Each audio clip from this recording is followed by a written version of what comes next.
신약 성경 마태복음 16장 13절에서 18절 말씀 우리 함께 같이 보도록 하겠습니다.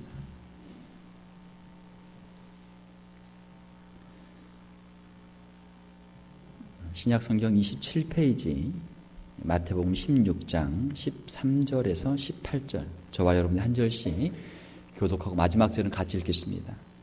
예수께서 빌립보 가이사랴 지방에 이르러 제자들에게 물어 이르시되 사람들이 인자를 누구라 하느냐?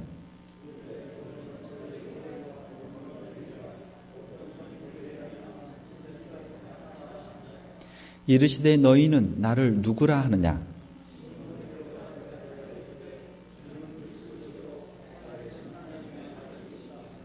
예수께서 대답하여 이르시되 바요나 시몬아 내가 복이 있도다. 이를 내게 알게 한 이는 혈육이 아니요 하늘에 계신 내 아버지시니라. 또 내가 내게 이르노니 너는 베드로라. 내가 이 반석 위에 내 교회를 세우리니 음부의 권세가 이기지 못하리라. 아멘. 오늘 2015년 1월 2일 금요 예배 첫 금요 예배입니다. 2015년도에는 우리가 새로운 마음으로 주님 앞에 한 걸음 더 가까이 나갈 수 있기를 원합니다. 우리 신앙생활 어떻게 하면 신앙생활을 잘할 수 있는가? 하나님께 더 가까이 가면 우리의 신앙이 자라게 되고 우리의 신앙생활을 잘할 수 있을 줄 믿습니다. 하나님께 가까이 가는. 그럼 우리 하나님께 어떻게 더 가까이 갈 수 있는가? 하나님의 말씀 앞으로 더 가까이 가는 것입니다. 하나님의 말씀을 읽고 하나님의 말씀을 묵상하고 하나님의 말씀 앞으로 더 가까이 가는 것. 하나님은 우리 가운데 자신을 말씀으로 계시하셨습니다. 하나님의 말씀을 읽고 말씀을 묵상하고 말씀에 순종하는 것이 하나님의 뜻을 깨닫고 하나님의 뜻을 행하는 것, 하나님을 기쁘시게 하는 것이죠. 또한 우리가 주님 앞에 더 가까이 가기 위해서는 기도 생활에 힘써야 될 줄 믿습니다. 우리가 새해에는 우리가 더 열심히 기도하자. 매일 시간을 정해놓고 하나님께 더 가까이 가서 기도하고 하나님께 우리의 소원을 아뢰고 하나님의 뜻을 분별하고 하나님께 더 가까이 갈 수 있기를 원합니다. 그리고 또한 우리의 신앙이 자라기 위해서 하나님께 더 가까이 가기 위해서는 우리가 예배에 성공해야 될 줄 믿습니다. 예배 생활을 잘해야 돼요. 주일 예배에 빠지지 않고 또 우리 주중에도 금요 예배에도 열심히 참석하고 또 새벽 예배도 참석하고 또 우리 교회에서 드리는 모든 예배, 우리 구역 예배 또 우리 여러 모임들에 열심히 참여하는 것, 그것이 우리의 신앙 성장의 비결입니다. 다른 길이 없어요. 하나님께로 가까이 가면 우리의 신앙이 성장하고 하나님께로부터 점점 멀어지면 하나님의 말씀에서 멀어지고 기도에서 멀어지고 예배 생활에서 멀어지면 우리의 신앙생활은 점점 퇴보할 수밖에 없는 것이죠. 2015년 우리의 새해를 맞이하면서 주님 앞에 더 가까이 갈 수 있는 저와 여러분들이 될 수 있기를 주님의 이름으로 축원합니다. 우리가 2015년을 맞이하면서 우리 금요 예배 시간이 될 때까지 우리 교회론 시리즈를 제가 한번 하도록 하겠습니다. 오늘 첫 번째 시간으로 오늘 함께 읽은 말씀 마태복음 16장 13절 18절 말씀을 가지고 주님이 기뻐하시는 교회라는 제목으로 말씀을 전하도록 하겠습니다. 오늘날 현대 교회가 위기다라는 이야기를 많이 합니다. 현대 교회가 위기다. 교회의 위기는 현대 교회뿐만이 아니고 종교개혁 당시에도 위기가 있었고 중세시대에도 위기가 있었고 또 초대교회에도 위기가 있었고 교회는 말이죠. 또 예수님 당시에도 예수님의 이 제자들, 예수님을 따르는 신앙 공동체는 소수의 사람들이었고 항상 위기가 있었어요. 현대 교회의 여러 가지 위기들을 우리가 진단할 수 있는데 크게 한 세 가지로 진단해 보면 첫 번째, 신앙 고백이 사라지고 있다. 하나님의 말씀에 근거한 신앙, 예수 그리스도에 대한 분명한 신앙 고백이 교회에서 점점 사라지고 있다. 교회라고 가긴 갔는데 거기에 예수님에 대한 바른 신앙 고백이 없어요. 교회가 자유주의화되었고 예수님에 대한 신앙을 다 버렸어요. 그냥 형식만 교회로 남아있지 가보면 이단이 횡행하고 또 자유주의 신학으로 예수님에 대한 분명한 신앙 고백들이 사라진 교회들이 많습니다. 성도들의 삶에서도 신앙 고백이 사라진 성도들이 많아요. 예수님에 대한 분명한 신앙 고백이 있어야 되는데 예수님이 누구냐라고 물어보면 대답을 잘 못하는 거예요. 세상 사람들이 대답하는 거나 교회 다닌다고 믿는 사람이 대답하는 거나 별 차이가 없는 경우가 많단 말이에요. 사랑하는 성도 여러분, 우리가 예수님에 대한 분명한 신앙 고백을 회복할 수 있는 저와 여러분들, 우리 교회가 될 수 있기를 주님의 이름으로 축원합니다. 두 번째로 어떤 위기가 찾아왔느냐? 현대교회 위기 두 번째로는 주님의 주권을 인정하지 않고 있다는 것입니다. 교회의 주인은 예수님인데 예수님이 교회의 주인이 아니고 다른 어떤 사람이 주인이 되어 있어요. 어떤 목사님이 주인이 되어 있거나 장로님이 주인이 되어 있거나 아니면 어떤 소수의 멤버들이 교회의 주인이 되어 있거나 아니면 교회의 어떤 전통이 교회의 주인이 되어 있어요. 교회가 오랫동안 해왔던 것 그냥 그대로 하는 거예요. 왜 이렇게 합니까? 전에 했기 때문에 그대로 하는 겁니다. 전통이 교회의 주인이 되어 있어요. 예수님이 주인 돼야 되고 말씀이 주인 돼야 되고 성령님이 교회의 주인 돼야 되는데 전통이 교회의 주인 되어 있어요. 옛날에 했던 거니까 그냥 하는 거야. 그걸 바꾸면 큰일 나요. 큰일 나요. 전통이 주인 될 수도 있어요. 사람들의 생각이 교회를 좌지우지할 때도 있습니다. 인간의 이성, 인간의 경험, 이렇게 생각해 보니까 이렇게 하는 게 좋겠습니다. 우리 전에 이렇게 다 해봤는데 그거 안 됩니다. 이렇게 하면 됩니다. 경험. 예수님의 말씀을 따라가는 것이 아니고 예수님의 인도하심을 따라가는 것이 아니고 사람들의 생각이나 경험을 따라가는 교회들이 많아요. 예수님의 주권이 인정되지 않고 있습니다. 사랑하는 성도 여러분, 이 교회는 주님이 세우신 주님의 교회인 줄 믿습니다. 우리 교회가 예수님이 주인 되는 교회가 될 수 있기를 주님의 이름으로 축원합니다. 세 번째는 어떤 위기가 있습니까? 전도를 하지 않는다. 신앙 고백, 신앙이 없으니까 또 예수님의 주권을 인정하지 않게 되고 또 전도를 하지 않는 거예요. 교회를 왜 다니는가? 내가 편하니까, 내가 좋으니까, 지금까지 다녔으니까. 나는 교회를 다니지만 설마 또 다른 사람이 내가 전도한다고 교회로 올까? 교회에 대한 복음에 대한 이 확신이 없으니까 전도를 못하는 거예요. 전도를. 사랑하는 성도 여러분, 2015년 우리 새해에는 꼭 전도할 수 있는 성도들, 우리가 전도하는 교회가 될 수 있기를 주님의 이름으로 축원합니다. 이 세 가지 위기, 신앙 고백이 사라졌고 주님의 주권을 인정하지 않고 전도를 하지 않는 것, 이것이 오늘날 현대 교회들의 위기고, 우리 교회도 사실은 부분적으로 이러한 것들을 가지고 있죠. 왜냐하면 이 지상교회는 완전한 교회가 아니기 때문에 지상교회는 이러한 부족한 면들이 다 있어요. 그러니까 요한계시록 2장 3장에 보게 되면은 소아시아에 있는 7교회를 주님이 하나하나 교회를 부르시면서 그 교회들의 장점과 단점을, 장점은 칭찬하시고 단점은 책망하시면서 그 교회들에서 말씀하시잖아요. 이 땅의 교회는 완전한 교회가 없단 말이에요.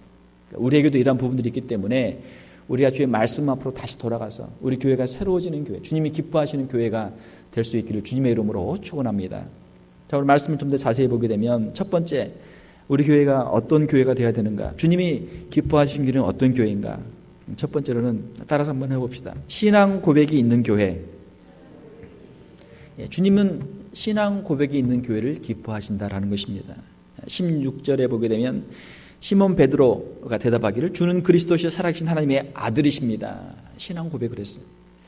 자, 예수님께서 빌립보 가이사랴 지방에 이르렀을 때 제자들에게 한번 물어보셨습니다. 사람들이 나를 누구라 하느냐? 그럴 때 제자들이 대답하기를 어떤 사람들은 세례 요한이라고 합니다. 세례 요한. 회개하라 천국이 가까웠느니라. 이 복음을 전했는데 예수님도 똑같은 복음을 전했거든요. 세례 요한이 순교를 했는데 예수님이 똑같은 복음을 전하고 똑같은 사역을 하니까 세례 요한, 죽은 세례 요한이 다시 살아났나? 그 세례 요한이 아닌가? 이렇게 말하는 사람이 있었고, 또 더러는 엘리야, 구약시대 아주 위대한 선지자 엘리야,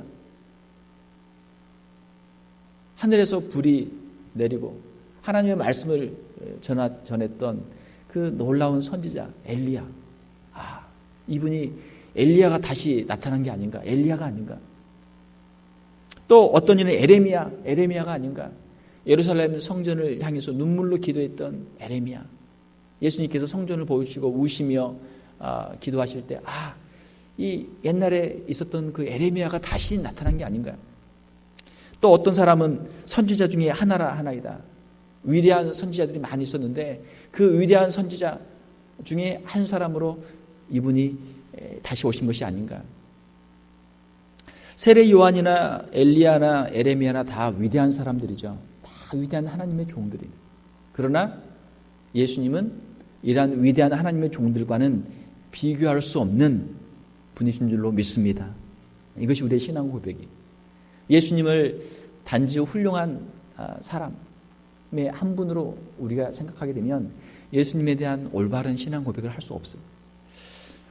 선지자 중에 하나 아주 참 재미있는 표현인데 이슬람교가 있죠. 이슬람교에서는 예수님을 어떻게 봅니까?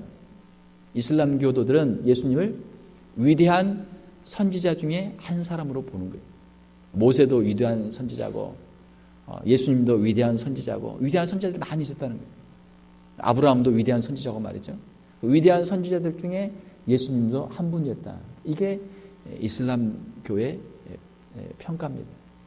그리고 안 믿는 사람들도 세계 4대 성인 하면 뭐예요? 철학자 소크라테스, 또 공자님, 또 석가모니, 또 예수님, 세계 4대 성인이 아닌가. 또 이슬람 교도들이 하면 마호메트까지 포함해서 세계 5대 성인이 되겠죠. 인류 역사상에 있었던 수많은 사람들. 일반 사람들은 자기 먹고 사는 거 바쁘고 소시민적인 생활을 하기도 바쁘단 말이에요. 자기 앞가림하기도 바쁘단 말이에요. 그러니까 남의 등쳐먹고 남을 속이고 남에게 해를 입히고 남을 죽이고 이 죄 안 짓고 자기 앞가림만 열심히 하면서 자기 애들만 잘 키워도 그냥 잘 사는 거예요. 그런데 성인들은 어떤 사람들이 성인들은 자기를 희생해서 다른 사람들을 구원하기 위해서 다른 사람들을 돕기 위해서 헌신했던 사람들이 인류의 위대한 스승들이죠. 성인들이죠. 예수님도 그 정도, 예수님도 인류의 위대한 성인들 중에 한 명 정도, 예수님도 위대한 선지자들 중에 한 명 정도로 생각하는 것이 일반 세상 사람들의 생각이에요. 여러분은 어떻습니까? 예수님께서 제자들에게 물을 때 사람들이 나를 누구라 하느냐 물을 때 제자들이 사람들의 생각을 이야기했어요. 자, 그 다음 예수님께서 15절을 보게 되면 그러면 너희는 나를 누구라 하느냐 제자들에게 물으셨습니다. 왜? 예수님은 그 대답에 만족을 못하셨거든요. 왜? 그 대답은 옳은 대답이 아니거든요. 예수님에 대한 정답이 아니란 말이에요. 세상 사람들은 그렇게 생각하고 있지만 그러면 너희는 나를 누구라 하느냐 예수님이 제자들에게 물어보셨어요. 사랑하는 성도 여러분, 예수님은 오늘 또 우리들에게 이 똑같은 질문을 물어보시는 줄 믿습니다. 너희는 나를 누구라 하느냐? 너희는 예수님에 대해서 어떻게 신앙 고백을 하고 있느냐? 우리에게 물어보시는 거예요. 자, 여러분의 신앙 고백은 무엇입니까? 예, 16절 거기 동그라미를 치시고 우리 같이 우리 크게 한번 읽겠습니다. 시몬 베드로가 대답하여 이르되 주는 그리스도시요 살아계신 하나님의 아들이시니이다. 할렐루야. 베드로의 이 신앙 고백을 주님이 듣고 기뻐하셨어요. 주님이 기뻐하셨어요. 우리가 이 신앙 고백을 할 때 우리도 주님이 기뻐하시는 성도, 우리 교회가 이 신앙 고백을 할 때 우리 교회도 주님이 기뻐하시는 교회가 될 줄로 믿습니다. 미국에도 교회들이 많고 교단들이 많아요. 감사하게도 저희는 PCA, 미국 장로교 소속인데 이 PCA는 미국에 있는 장로교들 중에서 가장 성경적이고 가장 보수적인 신앙 고백을 하는 그러한 교단입니다. 감사해요. 지금 장로교 중에서도 다른 교단들 보게 되면 뭐 동성애를 인정한다랄지 지금 문제가 많잖아요. 그 큰 교단 같은 경우 좀 동성애를 총회에서 인정해서 그 보수적인 교회들이 그 총회를 좀 탈퇴를 해야 되는데 그 교회 재산이 다 총회에 묶여 있으니까 그냥 탈퇴가 안 되는 거예요. 그래서 법적으로 지금 소송을 하면서 교회에서 돈을 뭐 10%, 20%를 지금 재산을 그 수십만 불, 수백만 불씩을 총회에다 주면서 지금 교단을 탈퇴하고 있어요. 그 재산권을 지금 갖기 위해서. 지금 그런 일이 미국에서 지금 일어나고 있습니다. 감사하게도 저희 교회 또 저희 교단은 성경적인 보수적인 신앙을 가지고 있기 때문에 그럴 염려가 없어서 얼마나 감사한지 모르겠어요.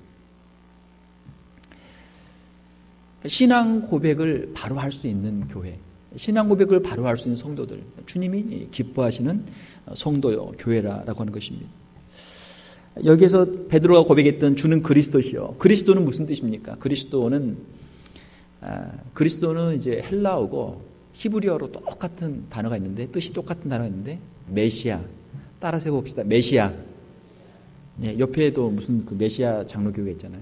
네, 그리스도, 메시아 똑같은 뜻이. 메시아는 히브리어, 그리스도는 헬라어. 그 뜻은 무엇입니까? 기름 부음 받은 자. 하나님의 종으로 기름 부음 받은 자. 하나님의 사람으로 기름 부음 받은 자. 구약시대에 보게 되면 누가 기름 부음 받았습니까? 왕, 제사장, 선지자. 하나님의 종들로 쓰임받기 위해서 왕, 선지자, 제사장이 기름 부음을 받았습니다. 예수님께서는 이 삼중직을 감당하시기 위해서 이 땅에 오신 것이죠. 여기서 메시아 또 그리스도라고 하는 뜻은 기름 부음 받는 자로서 온 세상을 구원할 하나님께로부터 사명을 받은 사람, 그런 뜻입니다. 구원자로 이 땅에 오신 메시아, 그런 뜻이죠. 살아계신 하나님의 아들이십니다. 하나님의 아들이십니다. 예수님은 이 땅에 성육신하셔서 어린 아기의 모습으로 오셨습니다. 인간의 인성을 입고 오셨어요. 그러나 예수님의 그 원래 모습은 하나님의 아들로서 신성을 가진 분이에요. 예수님의 인성과 신성에 대한 분명한 신앙 고백, 이것이 베드로의 신앙 고백이죠. 예수님에 대한 오해, 사람들이 갖는 극단적인 두 가지 오해가 있는데, 초대교회에 보게 되면 영지주의자들이 있었습니다. 영지주의자들은 예수님께서 이 땅에 육체로 오시는 것을 부인한 이단들이에요. 요한일서에 보게 되면 예수님께서 육체로 오심을 부인하는 자마다 적그리스도니, 예수님께서 이 땅에 육체를 입고 오신 것을 부인했어요. 무슨 뜻이냐면 예수님이 보이긴 보이지만 저거는 영으로 우리에게 오셨고 그렇게 보일 뿐이지 진짜는 육체로 오신 것이 아니다. 왜냐하면 이 영지주의자들은 육체는 악한 것이고 영은 거룩한 것이다, 이렇게 이분법적으로 잘못 생각하고 있었기 때문에 거룩한 영이 육체로 오게 되면 타락하게 되니까 예수님이 신성을 유지할 수 없고 그렇게 하면 안 되기 때문에 이 땅에 오실 때 영의 모습 그대로 오셨고 육체로 오지 않았다. 이것이 영지주의자들, 나스티시즘, 네, 그런 주장이죠. 이건 잘못된 주장입니다. 초대교회 때는 이러한 주장들이 많았어요. 이러한 예수님의 인성을 부인하는 이단들이 많았습니다. 그런데 이제 점점 교회 역사가 지나면서 현대 교회로 오니까 어떤 이단들이 많아요? 예수님의 신성을 부인하는 이단들이 더 많아졌어요. 예수님도 그냥 많은 사람들 중에 한 명이다. 많은 사람들 중에 한 명이다. 예수님의 동정녀 탄생에 대해서 부인하기를, 심지어 어떤 사람은 말하기, 예수님은 사생하다. 예수님은 사생하다. 마리아가 어떤 사람하고 관계를 맺어서 애를 낳고 요셉이 아버지가 아니기 때문에 그 자기 아버지가 없는 그런 출생이다. 이렇게까지 이야기를 하는 사람도 있어요. 왜? 예수님의 신성을 그들이 받아들일 수 없으니까. 예수님의 죽음, 예수님께서 부활하신 것에 대해서 믿을 수 없으니까. 예수님의 부활은 기절했다가 다시 깨어난 거다, 아니면 제자들이 거짓말로 만든 것이다, 이걸 이제 사람들이 부활을 믿지 않으니까. 예수님의 동정녀 탄생이나 예수님의 부활을 믿지 않는 이유는 뭡니까? 예수님의 신성을 믿지 않기 때문입니다. 그러니까 예수님의 십자가 사역도 자기가 와가지고 율법에 대해서 자기 식대로 해석하고 바리새인들 책망하고 제사장들 책망하고 장로들 책망하고 하다가 그 사람들한테 핍박을 받아가지고 억울하게 죽은 의인, 힘없는 의인, 억울하게 죽은 순교자로 그렇게 예수님을 생각하는 사람들 많단 말이에요.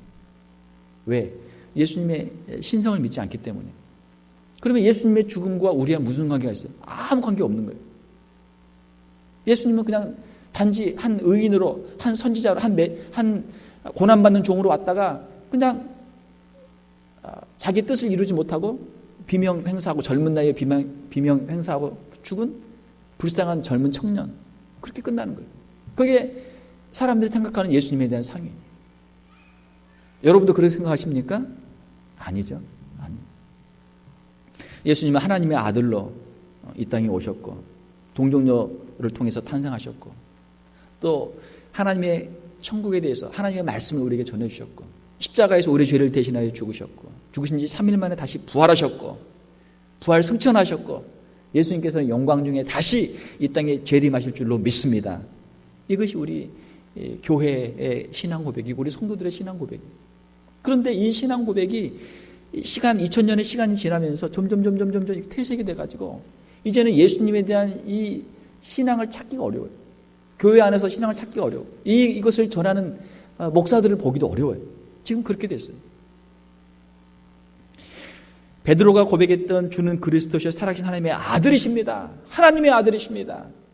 인성과 신성을 함께 가졌던 우리의 구원자, 바로 당신은 하나님의 아들이십니다. 라고 하는 베드로의 신앙 고백에 대해서 우리 주님은 기뻐하셨어요. 사랑하는 성도 여러분, 많은 사람들이 신앙 고백할 수 있는 것은 아닙니다. 하나님께서 택하신 소수의 사람들만 이 믿음을 가질 수 있고 이 신앙 고백을 할 수 있어요. 비록 이 자리에 적은 수가 모였지만 이 자리에 모여있는 저와 여러분들 한 사람도 빠짐없이 이 분명한 신앙 고백을 통해서 주님을 기쁘시게 할 수 있는 저와 여러분들이 다 될 수 있기를 주님의 이름으로 축원합니다.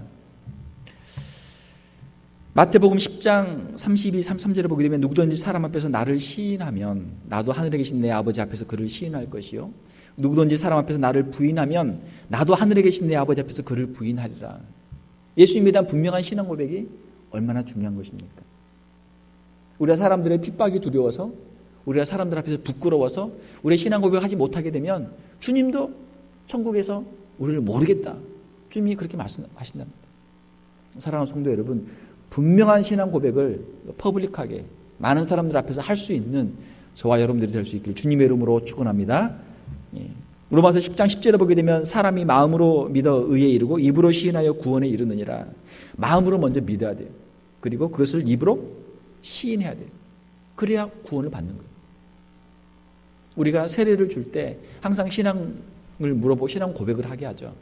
예수님에 대한 분명한 신앙 고백이 있어야만 세례를 줄 수 있는 거예요.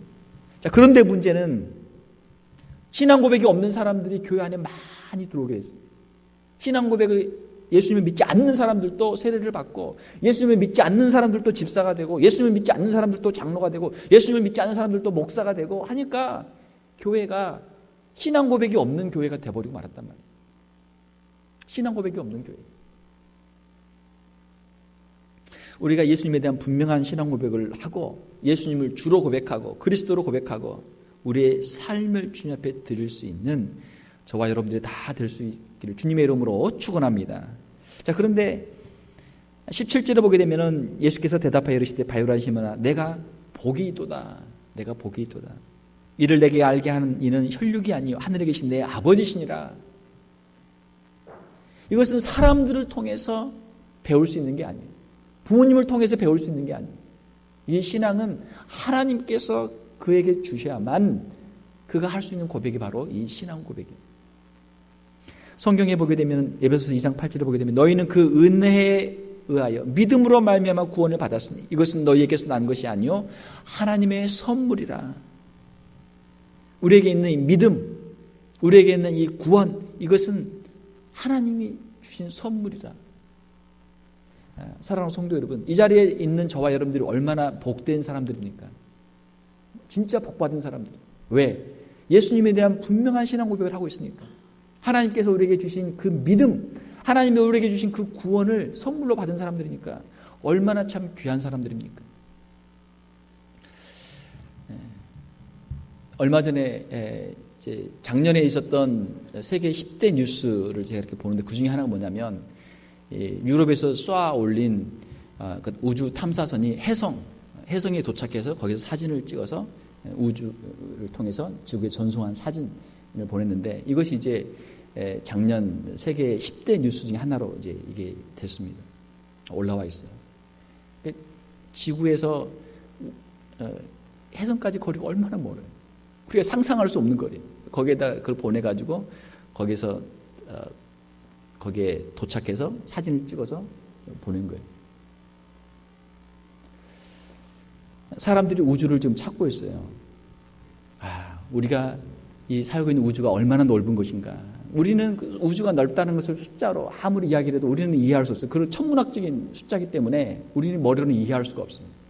비유를 하자면 우리가 버지니아 비치에 가면 비치에 그 모래가 얼마나 많습니까? 모래가 많단 말이에요.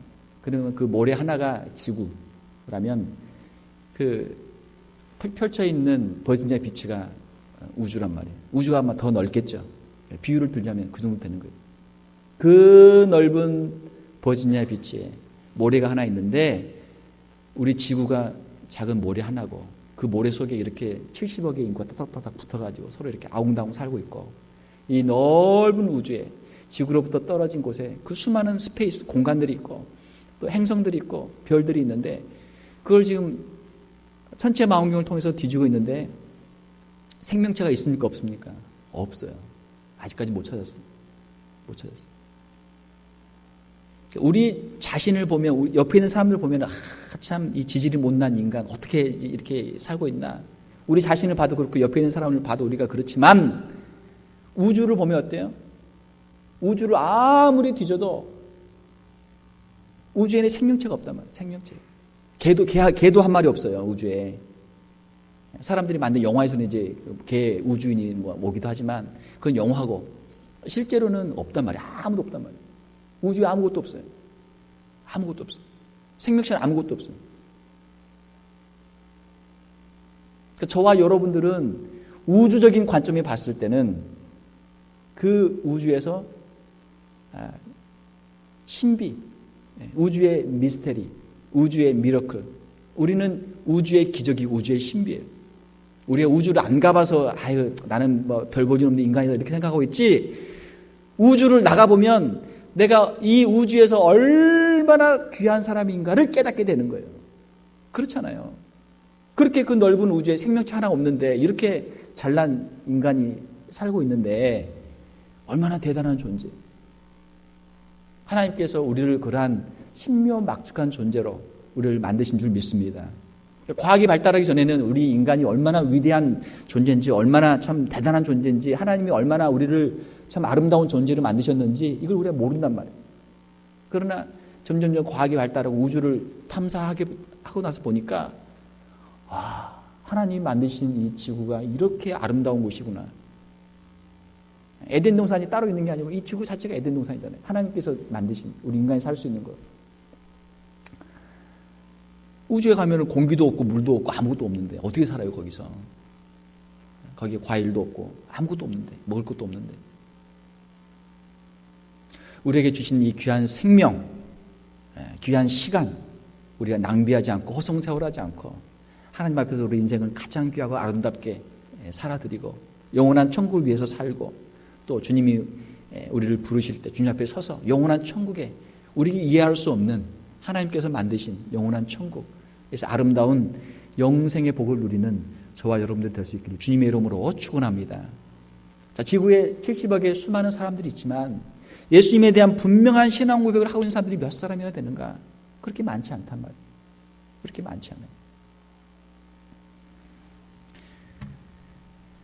그러므로 골로새서 2장 6절 7절을 보게 되면 그러므로 너희가 그리스도 예수를 주로 받았으니 그 안에서 행하되 그 안에 뿌리를 박으며 세움을 받아 교훈을 받은 대로 믿음에 굳게 서서 감사함을 넘치게 하라.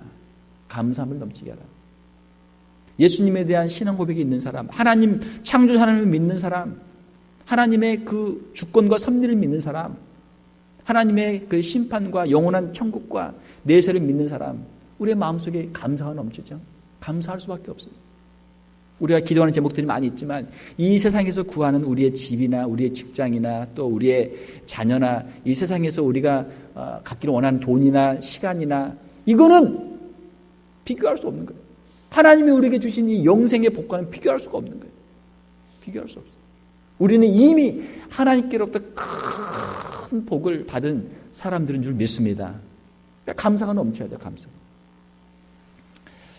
제가 저희 아버님께 새해 인사를 드렸더니 아버님이 저에게 이제 카톡으로 이제 문자를 하나 보내셨는데 탈무드에 나오는 유대인들의 그 교훈 세 가지를 이제 저한테 신년 저한테 이제 덕담으로 저한테 보내주셨어요. 이게 뭐냐면 탈무드에 보게 되면 이제 유대인들의 그 지혜잖아요. 지혜서 세상에서 가장 지혜로운 사람이 누군가? 세상에서 가장 지혜로운 사람은 누구에게서나 배울 수 있는 사람이 가장 지혜로운 사람이다. 그리고 세상에서 가장 강한 사람은 누군가? 세상에서 가장 강한 사람은 자기 자신을 이길 수 있는 사람이 가장 강한 사람이다. 그리고 세상에서 가장 큰 부자는 누군가? 가장 큰 부자는 만족할 수 있는 사람이 가장 큰 부자다. 라고 하는 세 가지를 저한테 보내주셨어요. 가만히 생각해보면 참 다 맞는 말들이잖아요. 지혜잖아요. 우리는 감사가 넘쳐야 돼요.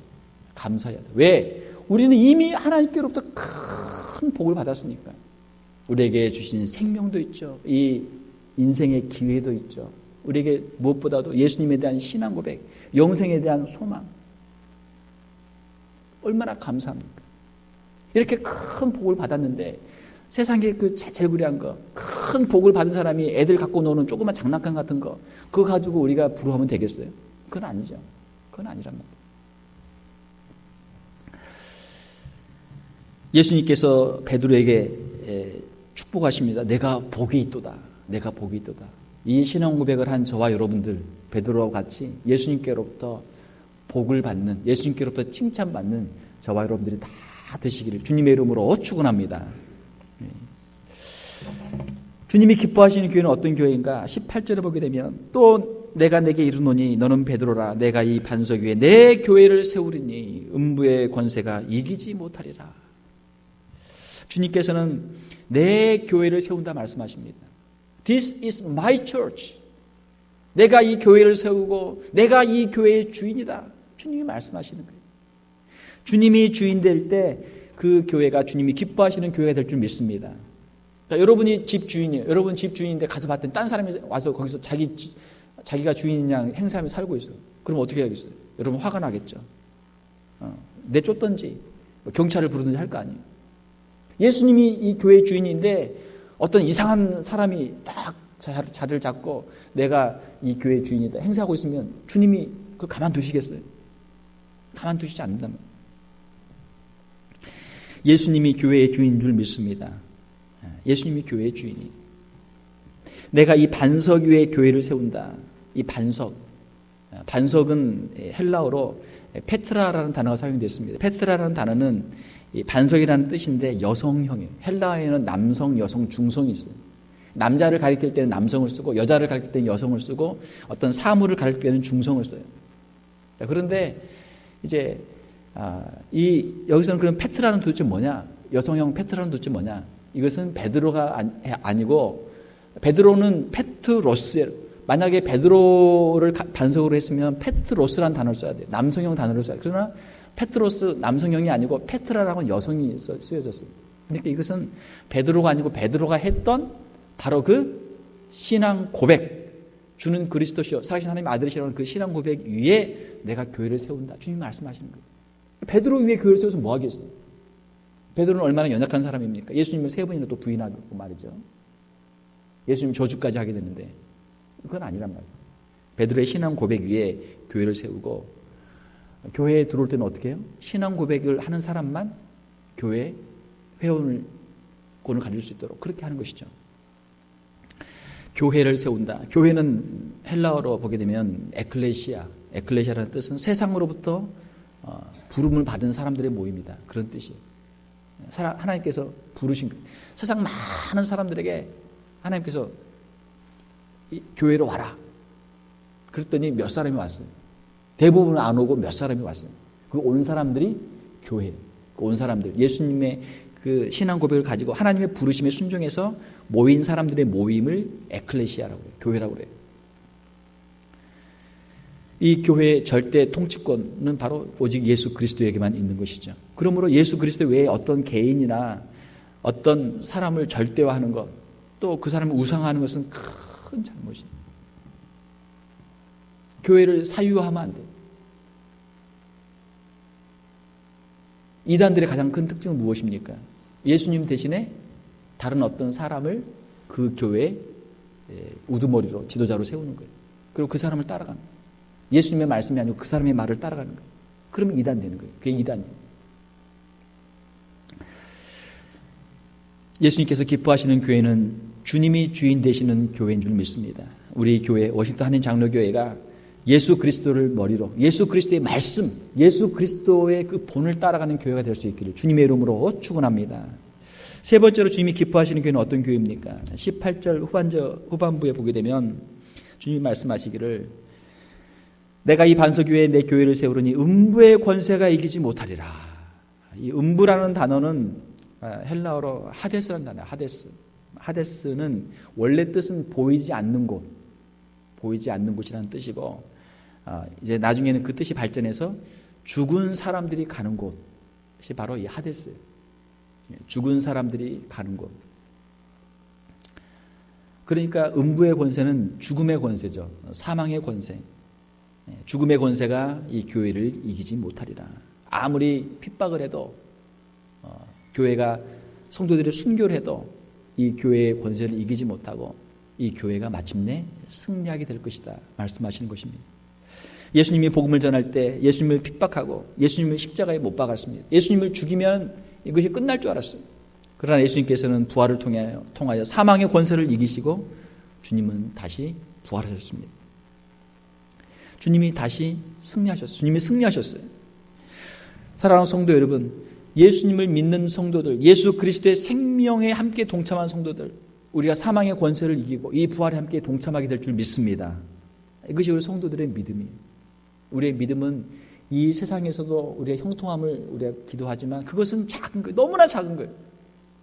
그것은 하나님의 복음을 위해서, 하나님의 사역을 위해서 우리에게 필요한 것들을 우리가 구하는 것이고, 하나님이 주시면 그것들을 가지고 우리가 하나님을 섬기는 것이고, 만약에 하나님이 주시지 않으면 없는 상태에서도 우리가 주님을 섬길 수 있는 거예요.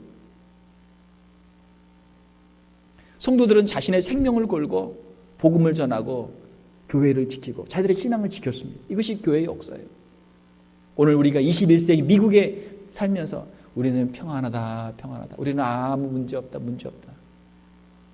우리의 교회 생활이 우리의 편안함, 우리의 일상을 추구하는 것이 아니고 예수 그리스도를 위해서 십자가에 우리가 군사들이 되어서 주님을 위해서 생명을 걸고 우리의 신앙을 지키며 복음을 증거할 수 있는 저와 여러분들 우리 교회가 될 수 있기를 주님의 이름으로 축원합니다. 안일해지고 편안해지고 나태해지면 거기에서 무너지는 거예요. 거기에서 망하는 거예요. 제국들의 흥망성쇠의 역사, 변방에서 그 큰 꿈을 가지고 세력들이 일어나서 큰 나라를 세운 후에 점점점 그 왕조가 타락하게 되고 안일에 빠지게 되고 점점점 힘이 쇠약해지면 멸망하는 거예요. 그러면 또 다른 대한 세력이 나타나서 이 왕조들은 자중질환, 자기들끼리 서로 싸우다가 자기들끼리 멸망하는 거예요. 아무런 힘이 없어요. 적들이 쳐들어와도 대적할 힘 자체가 없는 거예요. 자기들끼리 싸우느라 바빠가지고 스스로 무너진 게 왕조의 역사죠. 이게 인류의 흥망성쇠의 역사예요.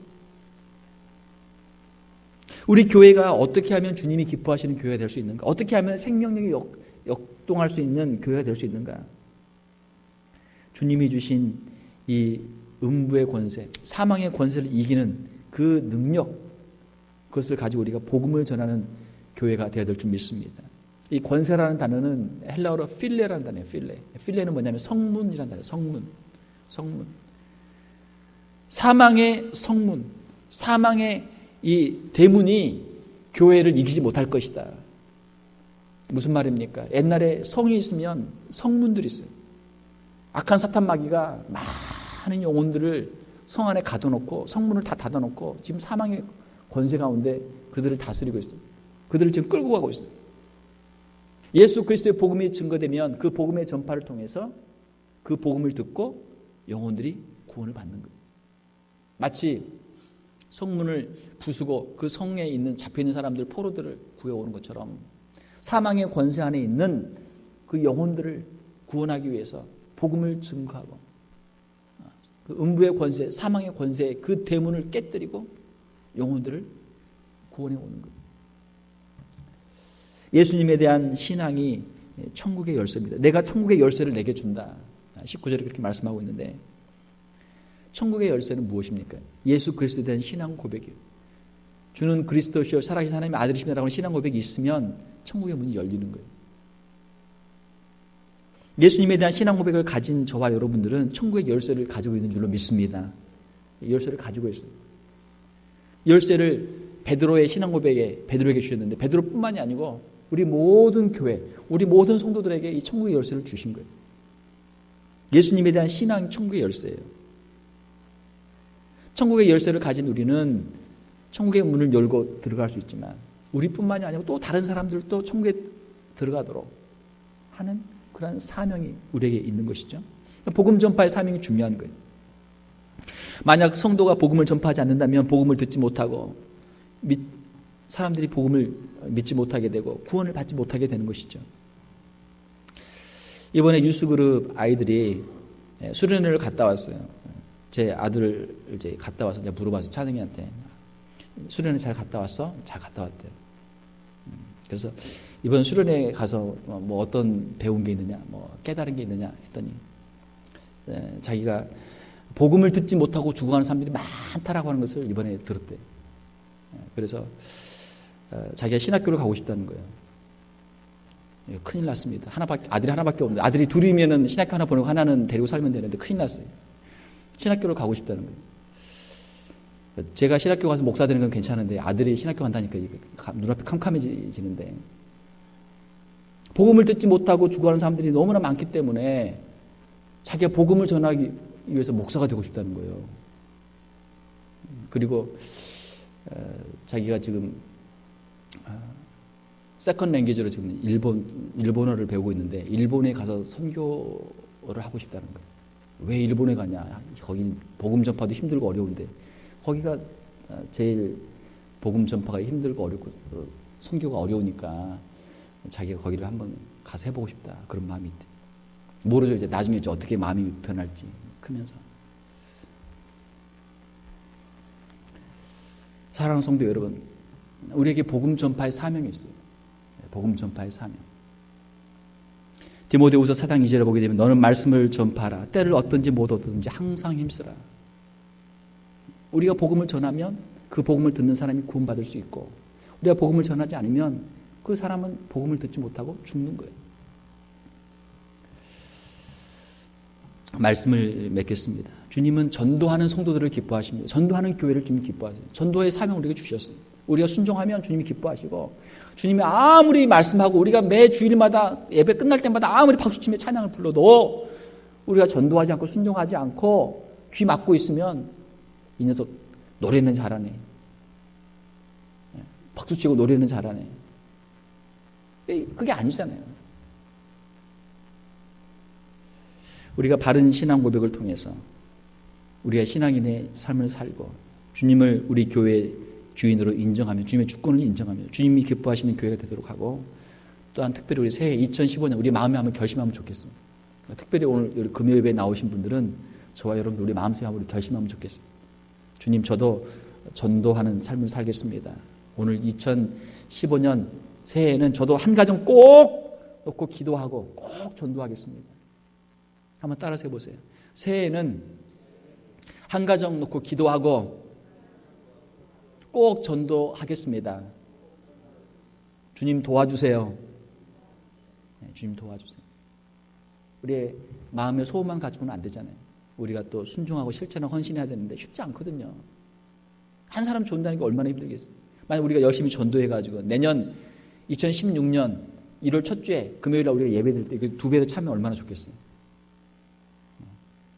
우리가 뭐 큰 꿈을 꾸는 게 아니고 정말 작은 것 하나, 작은 것 하나 우리의 가정을 잘 섬기고 우리 직장에서 잘 일을 감당하고 교회 잘 섬기고 특별히 한 영혼씩 우리가 한 가정씩 1년에 우리가 한 가정씩만 전도해도 앞으로 20년 살면 20가정은 전도할 거고 30년 살면 30가정은 전도할 텐데 천국 가면 얼마나 많은 열매들이 있겠어요. 우리 사랑하는 성도들 주님이 기뻐하시는 성도 주님이 기뻐하시는 교회가 될 수 있기를 주님의 이름으로 축원합니다. 함께 기도하겠습니다. 하나님 어디 이 시간 주님께서 제자들에게 너희는 나를 누구라 하느냐 물으실 때 주는 그리스도시요 살아계신 하나님의 아들이십니다 라고 베드로가 고백하였고 주님은 그 신앙 고백을 기뻐하신 줄 믿습니다. 이 자리에 모인 고개 숙인 살아가는 귀한 성도들 한 심령도 빠짐없이 예수님에 대한 분명한 신앙 고백을 할 수 있는 저희들 다 되게 하여 주시옵소서. 바른 신앙 고백과 바른 신앙 생활을 통해서 주님을 기쁘시게 하며 주의 몸된 교회가 주님의 주권을 인정하며 주의 말씀에 순종하며 주님의 뜻대로 움직이며 더욱더 주님 앞에 가까이 갈 수 있는 귀한 교회가 되게 하여 주시옵소서. 2015년 주님 간절히 기도하오니 우리의 신앙이 더욱 자라게 도와주시며 우리가 한 영혼씩 한 가정씩 놓고 기도하며 그들 주님께로 인도하게 도와주시며 우리의 신앙이 더욱 자라게 도와주시며 주의 몸된 교회가 부흥하는 2015년 한 해가 되게 하여 주시옵소서. 주님이 기뻐하시는 성도들, 주님이 기뻐하시는 교회가 되게 하여 주시옵소서. 거룩하신 우리 주 예수님 이름으로 기도하옵나이다. 아멘.